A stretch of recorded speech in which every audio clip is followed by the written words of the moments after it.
The Originals, episode 21, The Battle of New Orleans. This was a great episode leading up to the season finale next week. And one of the coolest things about it is that it actually, while I was watching it, I realized, for the most part at least, this episode kind of went full circle for what this series started as. And it pretty much just came down to Klaus versus Marcel. And Marcel was rallying up his troops. He had all his vampires. He was going to go and just take out Klaus. And that was the point, destroy Klaus and his plan, particularly his plan, so that werewolves can't just walk around and be dangerous to vampires 24/7. But this is a great episode that had a lot of great moments. And of course, the biggest reveal is that we finally freaking figure out what does this woman want, the leader of the human faction. And what we find out that she wants is actually the same thing Klaus wants, except for herself and her family, because she's actually one of the Guerrero werewolves whose family was supposedly dead, and they hid their wolf side for 2 generations, she said. And I love how that took place because with her hiding her powers as well as all of her brothers, the only way to unleash that power is to kill a human. And so they just go around killing off their security guards, and it's just like boom, we kill them off. We have, since they have the stones, they have control over their power, and they can.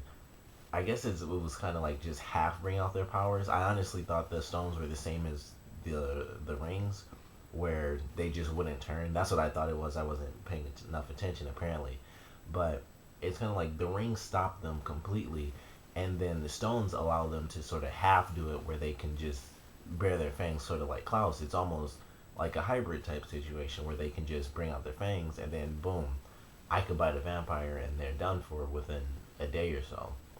But it was a great scene watching her and her brothers just kill off the security guards, and then they all have these stones and they have complete control, and then they just go as against as many vampires as they can because they can take them all out. And I love the scene where her brothers attack Elijah and they just bite him on both sides. And when he comes back in the end of the episode, he just has like blood just right here. I thought that was a cool scene. But it was a great reveal for this season, and with next week being the season finale, I can't wait to see just how crazy things get in season 2 when they've revealed themselves to everyone, which I assume is going to happen in the next episode. Everyone's going to figure out that they are the Guerrero vampire or Guerrero werewolves. So that'll be really interesting to see. But it was a great reveal, and we find out, of course, the witches, particularly the main witch who's kind of been struggling between surviving and dying.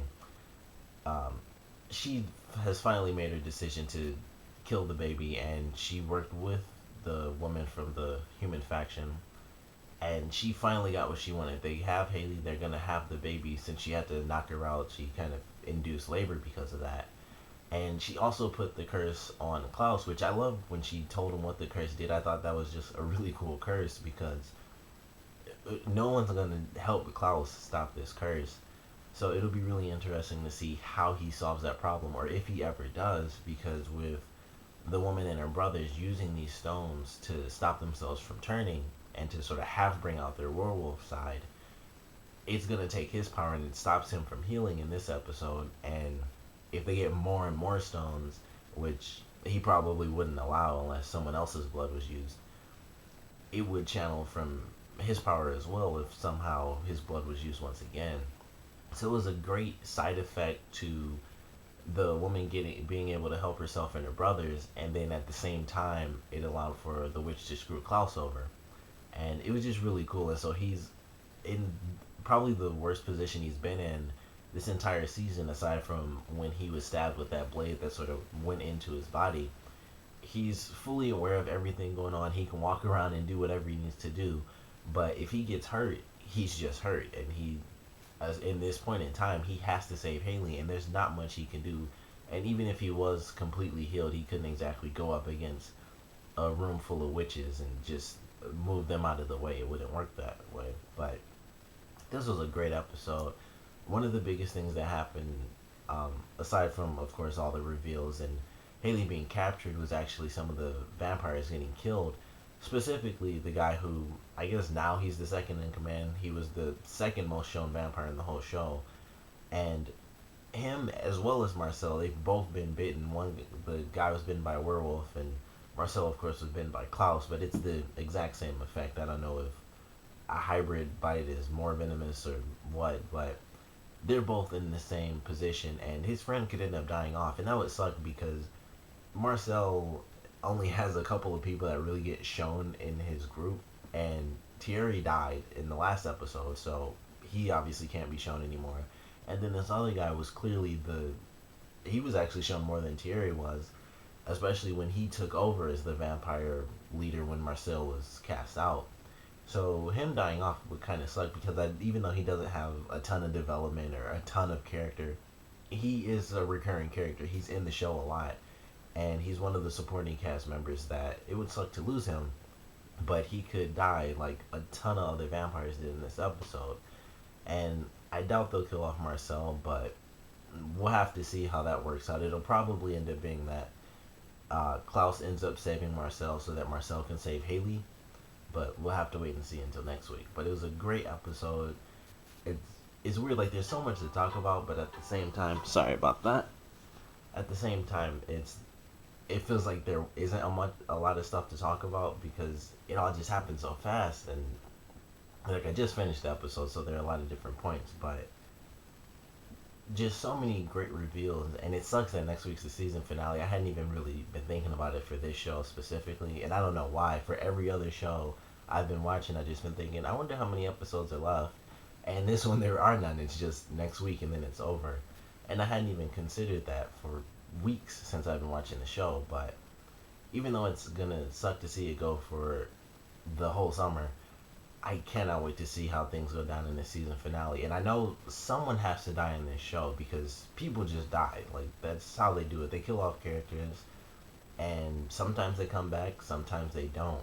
And someone's gonna die in the season finale. That's just guaranteed. I doubt it'll be the baby or Haley, but it could be one of the witches. And also, I cannot forget the fact that Davina is still talking with Klaus's father. She's gonna bring him back, and that's probably gonna be the last scene in the season finale. It's just gonna be like, "Hey, I'm alive," and then the season two is just gonna be pandemonium for these people. But her side of this episode was actually really good too, and now she has to. She's pretty much been forced into this position by Klaus because he bit her friend, and of course I can't remember anyone's name for some reason, but he bit him, so now he has 24 hours to live. Odds are he might not make it because Klaus has a lot more important stuff to deal with at the moment. But we're just gonna have to wait and see how everything works out. I know for a fact that that their father's coming back to life because they just wouldn't have him in this, like have that little introduction to that plot line if they were just gonna be like, nah, and Davina's like, never mind, and she just doesn't do it. They aren't gonna do that, so he's coming back next week, and like I said, it'll probably be like the final scene. It'll be the big cliffhanger for the season finale leading into season two, at least one of them, because there are so many other elements, like the Guerrero werewolves being revealed in this episode. I'm fairly sure they aren't just gonna get wiped out next week, because that would kind of suck. It would sort of just spoil that plotline that these powerful werewolves, they've actually been in the town the whole time. It was a great reveal, and then they all just get wiped out again in the next episode. It'd actually be interesting to see if that did take place, but I'd actually like to see her survive, because then with her working with the guy who's in Haley's pack, it could just bring up some more great moments with her trying to help him take over for Haley and stuff like that, and him saying like, hey, I found out that these people were alive, and that could possibly lead to everyone finding out that they were the two that orchestrated the attack on the camp. But either way, I'm unbelievably excited for next week's episode. It's the season finale. What do you guys want to see? And of course, comment below, let me know what you guys thought about this episode. Favorite parts, least favorite parts, and like I said, what do you want to see for the season finale? Comment below, let me know, and thanks for watching.